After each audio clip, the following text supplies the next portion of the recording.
Hello students, welcome on channel. Today topic of discussion the classical model without saving and investment.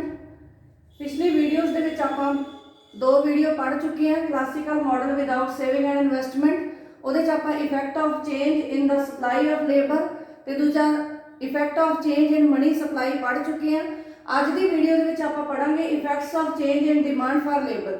Labour ਦੀ demand ਜਦੋਂ change ਹੁੰਦੀ ਹੈ ਤਾਂ ਉਦੋਂ ਇਸ ਇਕੁਇਲਿਬਰੀਅਮ ਵੈਲਿਊਜ਼ ਦੇ ਵਿੱਚ ਕਿਸ ਤਰ੍ਹਾਂ ਦੇ ਚੇਂਜ ਆਉਂਦੇ ਆ ਉਹਨਾਂ ਨੂੰ ਅੱਜ ਆਪਾਂ ਪੜਾਂਗੇ। ਤਾਂ 4 ਪਾਰਟ ਡਾਇਗਰਾਮ ਆਪਾਂ ਲਿਆ ਹੋਇਆ ਹੈ। ਇਹ ਪਹਿਲਾ ਡਾਇਗਰਾਮ ਹੈ। ਇਹਦੇ OX एक्सिस ਤੇ ਰੀਅਲ ਵੇजेस है, ਰੀਅਲ ਵੇजेस W/P, Y एक्सिस ਤੇ ਨੰਬਰ ਆਫ ਇੰਪਲਾਇਮੈਂਟ। ਹੁਣ ਇਸ ਦੇ ਵਿੱਚ ਆਪਾਂ ਲੈ ਰਹੇ ਹਾਂ ਲੇਬਰ ਦਾ ਡਿਮਾਂਡ ਕਰਵ ਜਿਹੜਾ ਨੈਗੇਟਿਵ ਸਲੋਪ ਵਾਲਾ ਹੈ, DN ਕਰਵ। ਲੇਬਰ ਦਾ ਡਿਮਾਂਡ ਕਰਵ ਹੈ ਨੈਗੇਟਿਵ ਸਲੋਪ ਵਾਲਾ ਹੈ। ਲੇਬਰ ਦੇ ਡਿਮਾਂਡ ਕਰਵ ਦੇ ਵਿੱਚ ਇਹ ਦਿਖਾਇਆ ਗਿਆ ਹੈ ਕਿ ਲੇਬਰ ਦੀ ਰੀਅਲ ਵੇਜ ਦਾ ਲੇਬਰ ਦੀ ਡਿਮਾਂਡ ਦੇ ਨਾਲ ਨੈਗੇਟਿਵ ਰਿਲੇਸ਼ਨ ਹੁੰਦਾ ਹੈ, ਇਸ ਕਰਕੇ ਇਹ ਨੈਗੇਟਿਵ ਸਲੋਪ ਵਾਲਾ ਹੈ। दूजा करव है जिहड़ा वो हैगा सप्लाई करव। लेबर का सप्लाई करव इस नूं आपां लिखांगे SN। ये पॉजिटिव स्लोप वाला है। लेबर की सप्लाई का ते रियल वेज का आपस दे विच पॉजिटिव रिलेशन हुंदा है, इस करके ये पॉजिटिव स्लोप वाला है। जिथे दोनों करव एक दूजे के बराबर हुंदे आ उत्थे इक्विलिब्रियम हुंदा है ते N0 लेबर नूं इंप्लायमेंट मिलदा है। N0 लेबर नूं इंप्लायमेंट मिलदा है ते इस N0 लेबर नूं W/P0 रियल वेज प्राप्त होंगी है। इथों आपां अगला डायग्राम है जिहड़ा उहदे च प्रोडक्शन फंक्शन देखांगे। प्रोडक्शन फंक्शन किस तरह है? प्रोडक्शन फंक्शन है जिहड़ा इस तरह का हैगा Y0 प्रोडक्शन फंक्शन है। Y0 प्रोडक्शन फंक्शन है। जदों जिहड़ा प्रोडक्शन हैगा ये डिपेंड करता है इंप्लायमेंट के उत्ते। Y is a function of N के उत्ते डिपेंड करता है। जे N0 ON0 लेबर को इंप्लायमेंट मिलिया होया या काम मिलिया होया तो ये ON0 लेबर कितना प्रोड्यूस करनगे आपां नूं प्रोडक्शन फंक्शन तो पता लगूगा। ON0 लेबर है जिहड़े ये प्रोड्यूस करनगे Y0 के बराबर आउटपुट प्रोड्यूस करेंगे। इस दे OX एक्सिस ते आउटपुट ते Y एक्सिस ते नंबर ऑफ इंप्लायमेंट है, इधर भी नंबर ऑफ इंप्लायमेंट है। इधरले नंबर ऑफ इंप्लायमेंट के हिसाब नाल ही आपां आउटपुट है जिहड़ा उसनूं डिटरमिन कीता है। जदों इंप्लायमेंट लेवल ON0 है जां ON0 काम कर रही है लेबर की मात्रा ON0 है जां ON0 लेबर काम कर रही है तो Y0 प्रोड्यूस करते हैं। इस Y0 के प्रोडक्शन नाल उपरले डायग्राम च आप देखते हैं, मान लो ये A है, ये B डायग्राम है तो ये C है। C दे विच इस A B तो आप एग्रीगेट सप्लाई पता करांगे। जदों प्रोडक्शन लेवल Y0 है, जदों प्रोडक्शन लेवल Y0 है तो उदों एग्रीगेट सप्लाई भी OY0 ही होगी। प्रोडक्शन लेवल OY0 है इस करके एग्रीगेट सप्लाई भी OY0 है। तां करके एग्रीगेट सप्लाई करव है जिहड़ा वो इस तरह का होगा। ये एग्रीगेट सप्लाई करव AS0 करव है, ये परफेक्टली इनइलास्टिक है, OY एक्सिस दे पैरेलल है। क्लासिकल इकोनॉमिस्ट्स दे अकॉर्डिंग ये जिहड़ा करव है एग्रीगेट सप्लाई करव ये परफेक्टली इनइलास्टिक हुंदा है। ये OY एक्सिस ते प्राइस लेवल है ते OX एक्सिस ते आउटपुट है। आउटपुट ते प्राइस लेवल नूं शो करदा होया ये एग्रीगेट सप्लाई करव है जिहड़ा परफेक्टली इनइलास्टिक है। दूजा करव है एग्रीगेट डिमांड करव।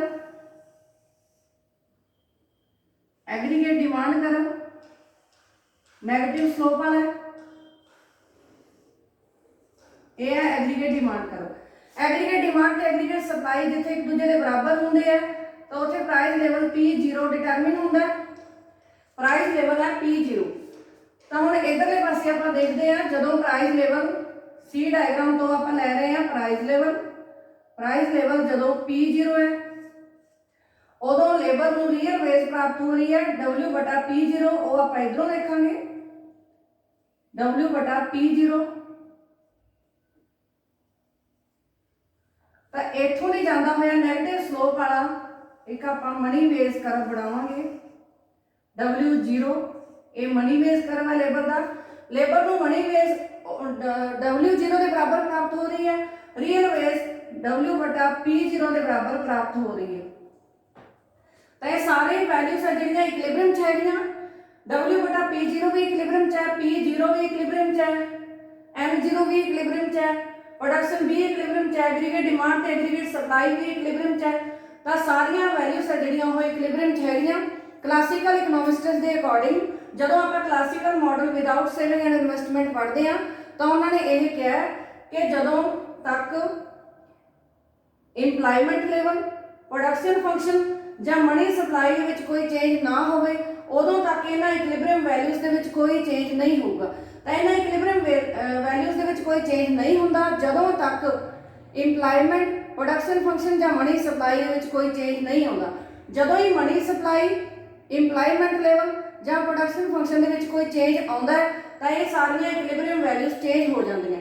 पिछली वीडियोज़ दे विच आपां पढ़ चुके हैं कि जदों मनी सप्लाई चेंज हुंदी है उहदे नाल एग्रीगेट डिमांड चेंज हो जाती है। एग्रीगेट डिमांड चेंज होने दे नाल जिहड़ियां वैल्यूज़ चेंज होंदियां वो आपां पिछली वीडियो दे विच पढ़ चुके हैं। एक आपां पार्ट 1 दे विच पढ़िया सीगा कि जदों पार्ट 2 दे विच पढ़िया लेबर की जदों सप्लाई चेंज होंदी है तो उहदे नाल भी इक्विलिब्रियम वैल्यूज़ चेंज हो जांदियां, उहदे नाल भी इक्विलिब्रियम दे विच चेंज आ जांदा, इक्विलिब्रियम वैल्यूज़ चेंज हो जांदियां।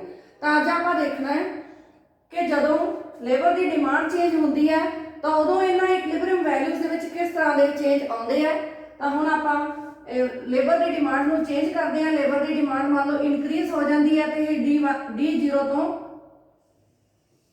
पहले करव तो दूजे करव पे पहुंच जाते हैं।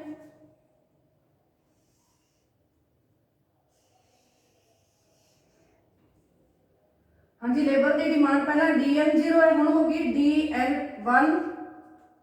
लेबर की डिमांड पहला नालों वध गई है। हुण नवां इक्विलिब्रियम इत्थे हैगा, पहला इत्थे सी E0 पॉइंट ते, हुण E1 पॉइंट ते इक्विलिब्रियम है। तो लेबर की डिमांड के वधन नाल लेबर का इंप्लायमेंट वध के हो गया N1। लेबर का इंप्लायमेंट भी वध गया, लेबर का इंप्लायमेंट वध के हो गया N1। एक तो इत्थे लेबर की डिमांड वधी है, लेबर की डिमांड वधन नाल लेबर नूं वध काम मिल गया ते नाल नाल टैक्नोलॉजी है जिहड़ी वो भी एडवांस हो गई है। टैक्नोलॉजी के एडवांस होने के नाल प्रोडक्शन फंक्शन भी चेंज हो गया, प्रोडक्शन दे विच भी वाधा हो सकता है। पहला आपां इहनूं इन्ना ही दिखाउणे आ कि जदों लेबर की डिमांड चेंज होंदी है तो उदों इंप्लायमेंट चेंज हो जाता। लेबर की डिमांड चेंज होकर इन्नी हो गई है, N1 लेबर नूं काम मिल रहा है। हुण इस N1 लेबर नूं काम जदों मिलता है तो प्रोडक्शन फंक्शन भी चेंज हो जाता है, टैक्नोलॉजी एडवांस हो जाती है, प्रोडक्शन फंक्शन भी चेंज हो जाता है तो नवा प्रोडक्शन फंक्शन Y0 तो बदल के Y1 हो जाता है।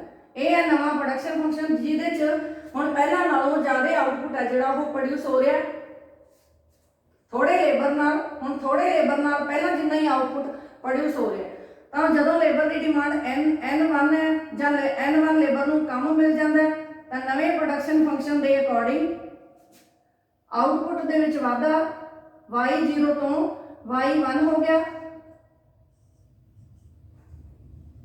इन्ना इंप्लायमेंट वधन नाल इंप्लायमेंट N0 तो N1 होने नाल आउटपुट दे विच Y0 तो Y1 का वाधा हो गया। Y1 उत्पादन वध गया तो उत्पादन के Y1 वधन नाल जां आउटपुट के Y1 वधन नाल एग्रीगेट सप्लाई भी उन्नी वध जूगी।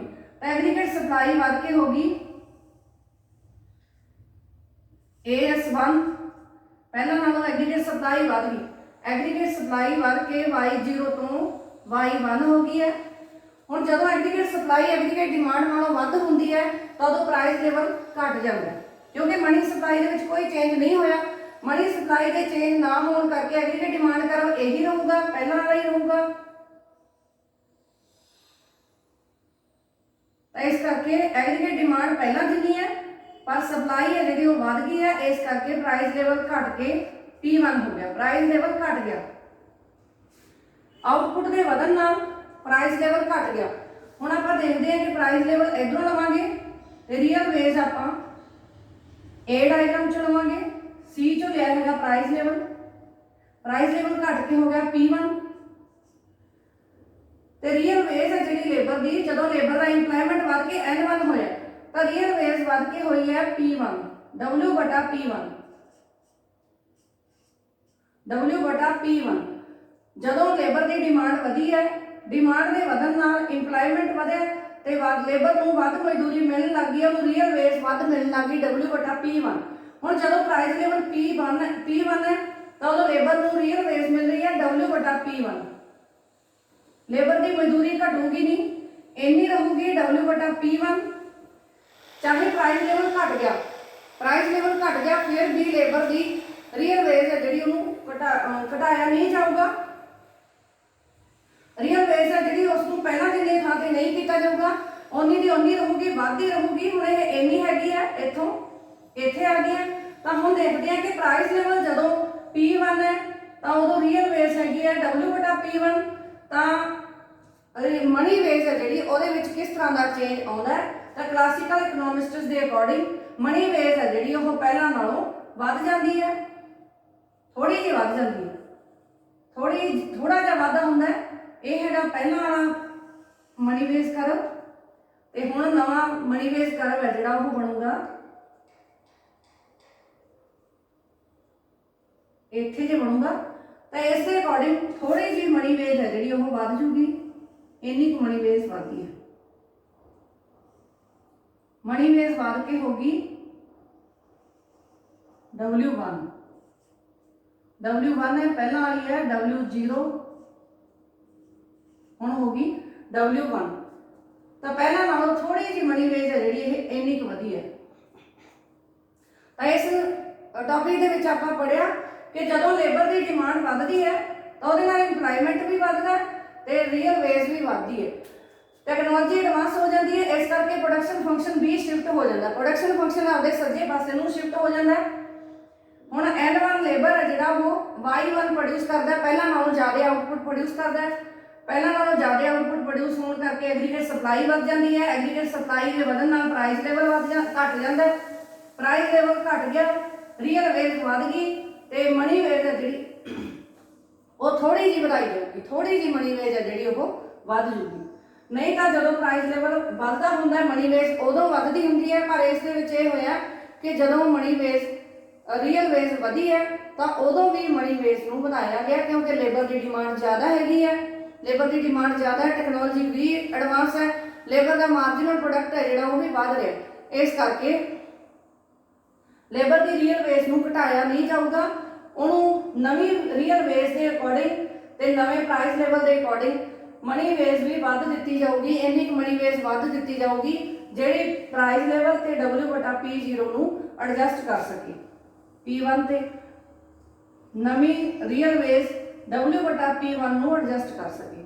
ਤਾਂ ਇਸ ਤਰ੍ਹਾਂ ਨਾਲ ਆਪਾਂ ਅੱਜ ਪੜ੍ਹਿਆ ਕਿ ਜਦੋਂ ਲੇਬਰ ਦੀ ਡਿਮਾਂਡ ਚੇਂਜ ਹੁੰਦੀ ਹੈ ਤਾਂ ਉਦੋਂ ਸਾਰੇ ਇਕੁਇਲਿਬਰੀਅਮ ਵੈਲਿਊਜ਼ ਚੇਂਜ ਹੋ ਜਾਂਦੀਆਂ। ਕਿਹੜੀਆਂ ਚੇਂਜ ਹੋਈਆਂ?